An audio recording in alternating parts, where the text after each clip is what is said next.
Kathy here from Kathy's Cute Creations. Today I have my puzzle mystery quilt, Are You Game? The 9th one. I am so excited to get this going. Here is the Team Cranium, that's mine. And I thought it was going to be the Sparkle and Shine or the Creative Notions because I got a notice for all of them. Actually, my Creative Notions was back in March. Today is the 8th of April, so it still hasn't arrived. So I'm still waiting on that. And I have another video lined up that I want to show you, which I think some of you, I don't want to give too much of it away. I think that some of you may have bought it because it's been on sale before. I bought it for my sister, but before I give it to her, I'm going to go ahead and show you some of the things that are in this box because she won't know how to use them. So I printed out paperwork and everything to do it, but I'll show you all that in the very next video unless my Sparkle and Shine shows up or my Creative Notions show up, because then I'm going to do those videos before I do this video or the next video, okay? So let's go ahead and get started and I'll show you my colors that have come. Whoops, I need to slip back in there because I forgot to show you the block of the month. That's what it is this month. So it's the color card, so you can color it in. Enter the drawing. I got it upside down. You couldn't even read it. There you go. Now I'll show you my colors. And here are my colors and shapes. We have C. We don't have an A or B. We have D. We have E. And we have F. So let's put it together, and I'm going to give you a heads up to show you what it looks like. It's going to look like that right there, which is really, really neat looking. Okay, let's get started. I'm going to go ahead and I'm going to chain stitch them all. It says to make 4, but what it's doing is having you make one of the squares, but we're going to make 2 identical squares. So the first thing we're going to do is going to put our C's and E's together. Then we will do our D's and F, which are these strips right here. Okay, let's get started. If you hear anything in the background, it's that candle that I got from Walmart, that little flickering one that makes the noise. You could probably hear it a little bit in the background. Now, I'm not going to put a pin. You want to be really careful because this is the bias, if you've never worked with the bias before. And I'm using a 2.5 stitch length. You can use smaller if you're more comfortable with that. And I've chose this really pretty aqua thread along with the bobbin, and it's connecting threads. It's not Aurifil, just in case you were wondering. I'm just using my standard foot, doing the 1/4 inch here, and I know where it's at on my foot, but if you don't know, what you want to do is line up the point on here and come across. That's a 1/4 inch. Let me get my ruler real quick. And so if you take your ruler and you put it so that the line of the ruler at the 1/4 inch is on the fabric, and just slowly go up, and you can base it here on the bottom one also, you'll see that if you came down from that corner right there, you've got a 1/4 inch. Just follow it all the way down. Or you can mark your fabric if you feel like you need to mark your fabric. But whatever you do, just keep doing the same thing each time. You don't want to be changing what you've done. And hopefully this will not eat this piece, because usually that's what it does on my first one. And let's see, because it wanted to tuck under, and I've already changed my plate out. I had a zigzag plate because I was doing a zigzag, some other project which required a zigzag foot, because I was doing some testing. Hopefully my hand is not in the way of that. And I'm just going to go ahead and I'm going to chain stitch all these, just one after the other, until they're all finished. You guys can do the same thing. I really haven't read any books. I did read a book that was, I'm trying to think, what was the first book I read? The first book that I told you about, The Critic's Wife. There was a book, that was the name of the book by the author, the last book that I had done. But it dealt with her husband being a, I guess it's a restaurant critic is what it is. So he tried to stay incognito. Well, you know, that never works for you. I'm telling you right now. You might think you're anonymous, but eventually somebody finds out. And in their case, when they moved to this new neighborhood, the real estate agent told whoever, you know, the neighborhood or whatever, because it was sort of like a close-knit, I don't think it was a gated community, but it was similar to that kind of a community. It was really small, close-knit and all that. And right off the bat, she told everybody in the whole community who he was. And the husband, tried to control what all friends she had or what all she did. She had a lucrative job. She was I'm going to call her a fix-it gal. Whenever there was an issue at a motel, hotel, she took care of it. That was her job. But she quit that to have her child. And she wanted to go back, but he didn't want her to go back because he was afraid that everybody she knew would somehow come in contact with her and realize who he was, not knowing that everybody already knew who he was. And he didn't want people coming out of the woodwork asking him to critique their restaurant and expect favors, because he was too honest for that. But I'll tell you what, when I was reading that book, all I could think about was, if I was in a restaurant and I watched somebody come in, husband, wife, single person, doesn't make a difference. It could be one, two, a group, and they ordered practically everything on the menu, I would be thinking they were a critic to something, or they were writing an article on something, or, I wouldn't think they were checking for food poisoning, but that right there, to me, would have let the cat out of the bag. It's not like he left his own state. He went to the towns or the cities around the one he was living in to do all these taste testing and everything and do the paper. So somebody was bound to know something. And he was a little bit paranoid, but the thing is, the funny part about the book is that he wore disguises, which I thought was hilarious. His daughter was, oh gosh, I want to think she was 5 or 6 or something like that. So, she had all the little Disney characters, mainly the female, the little princesses and everything. So she had all the wigs and whatever, like the cape or whatever went with it. And he was using hers to go to the restaurant. I can't think of his wife's name. It's been so long since I read the book, but sometimes she was embarrassed because it was like she didn't want to be seen in public with him. He looked ridiculous. A lot of times he wore like a fake mustache, but the problem with that is that if he had any soup, the glue started coming off and it was hanging half on and half off his face. And then sometimes she would ask him if it was okay to invite a friend to come to this restaurant with him, like a couple that they knew. And he'd say yes, and then she couldn't let it out of the bag that they weren't supposed to mention his name. They weren't even supposed to say his name. He was using a different name. And so it's like, how do you tell your friends that your husband doesn't want anybody to know who he is when they already know who he is? It was comical. I thought it was comical. Now, if you notice this, let me see if I can get that close enough. Hopefully you can see that. On the end of your very first piece, you could actually put a leader ender on that to avoid that, and then that would be on the leader ender, because this is always what happens to me. I usually trim it off, and I may redo it if I don't, if I clip too much of it and it doesn't work right. I went ahead and I trimmed that, and that looks pretty good. Oops, it looks like I still got a little bump on it. All right, let me go ahead and iron these open. We'll start on the next one, then I'm going to tell you what's already happened today when I had to go out and run around before I did this video.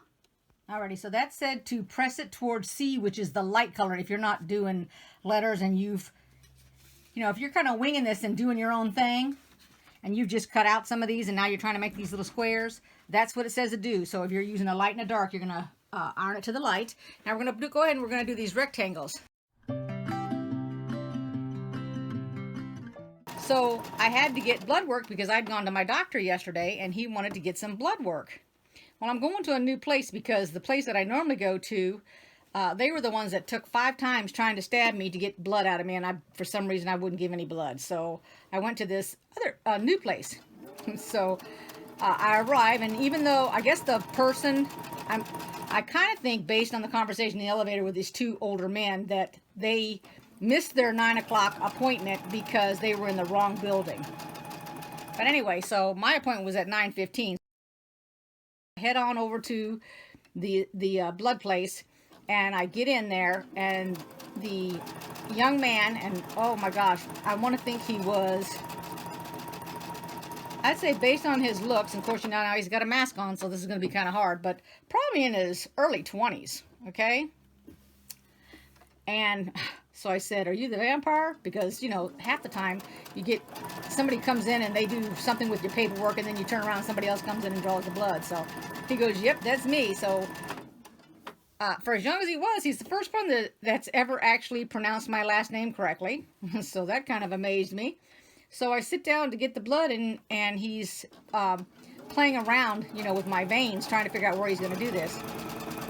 And so, now mind you, we both have our mask on. Well, if I leave my mask on too long, I start sniffing, okay? Because it's like I don't have any fresh air to my face. So I sniffed and he goes, oh, did I just hurt you? Because he ran over a vein in my arm with his hand, you know, trying to figure out which one to be taken from. I said, oh, no, I'm just sniffing. So he says, okay. So then he gets the little butterfly needle and puts it in. Now, this is really something. So he starts drawing the blood, and I have never felt before this time the blood actually come out of my arm.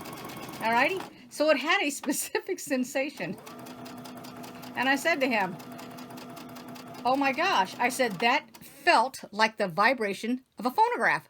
And I looked at him, I said, you don't know what a phonograph is, do you? And he goes, no, ma'am, I don't. Oh my gosh. I started laughing, but boy, did that make me feel old. Eeks. I felt as old as I could be. I didn't figure he would know what it was, but on an off chance, you know, if he's like my granddaughter, she knows a lot of things that kids her age don't know because she's hung around me, and I've got a lot of things at my house that a lot of other people don't have. But hold on, I'm going to tell you something else too. As soon as I get these ironed open, let me tell you which direction we're ironing. So now we're going to go towards D, which is our dark color, this dark blue here. So if you're using the dark and the light, you're going to iron it towards the dark.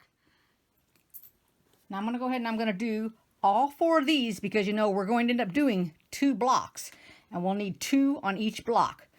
You want to put your light color going away from your block, up at the top, towards the right, and towards the left. You want to put your dark color for the rectangle at the top and the lighter color at the bottom, whichever colors you're choosing. All right, let's get started. And what I'm going to do first is I'm taking the right side and I'm just folding it over. Now, nothing needs to match up. What you're concerned about is you don't want this to flip on you and you don't want this to flip on you. Then when we get done making, we'll sew all those and then we'll sew the other side on. All right, let's hope this works because I'm coming off a big end down here. And sometimes, there we go, it doesn't want to work. All right. So I'm going to back up real quick and give you the name of the book and everything. I went in and I checked it out. So it was The Restaurant Critic's Wife is the name of it. And Elizabeth Laban, L-A-B-A-N.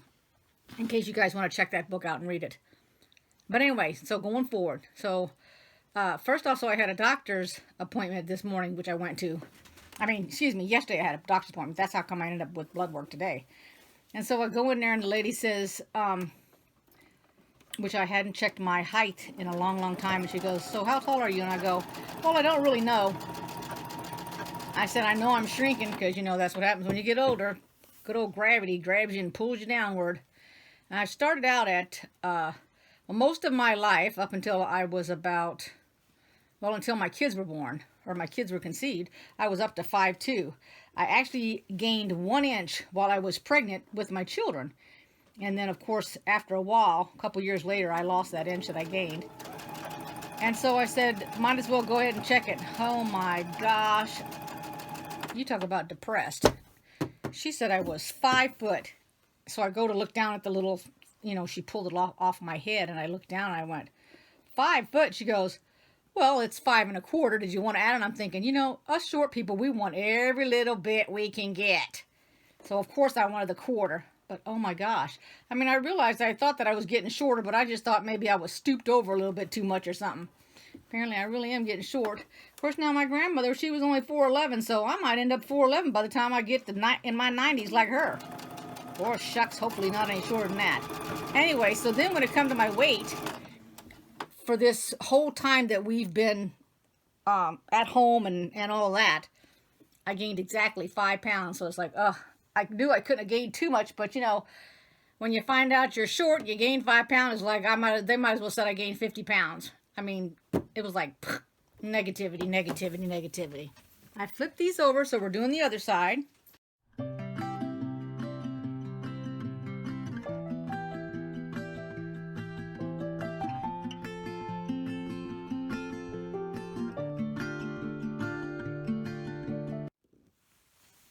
You're going to take your dark square and you're going to lay your rectangle light towards the dark. I think I'm going to turn it this way. That looks pretty good. And we're going to do the right side first, and then we'll do the left side. I'm going to go ahead and chain stitch those. All right, let's just go ahead and chain stitch these.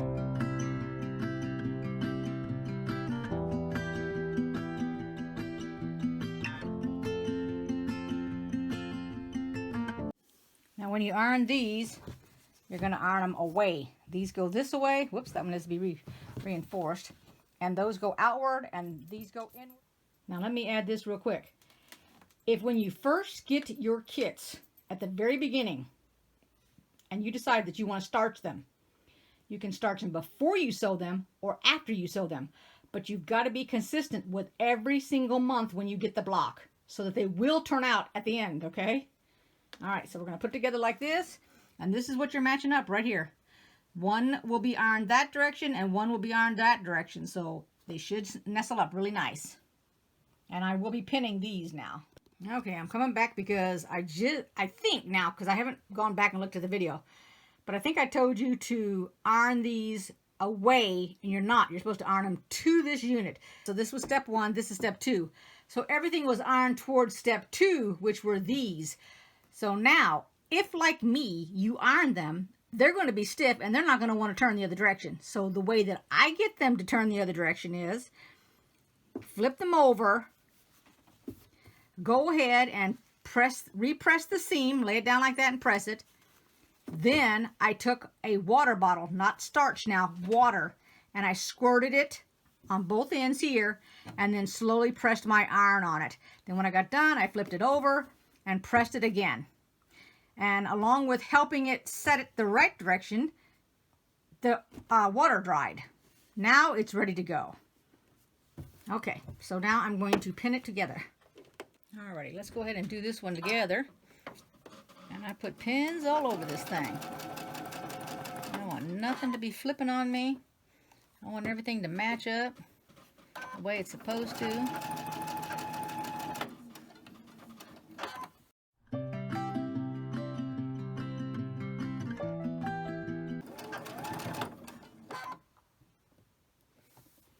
Now go ahead and finish up yours, and we'll be back when they're completed. When they're all completed, they look like that. I hope you guys are following along. I hope you like this video. Give it a thumbs up. If you want to see more of my videos, click on the little bell.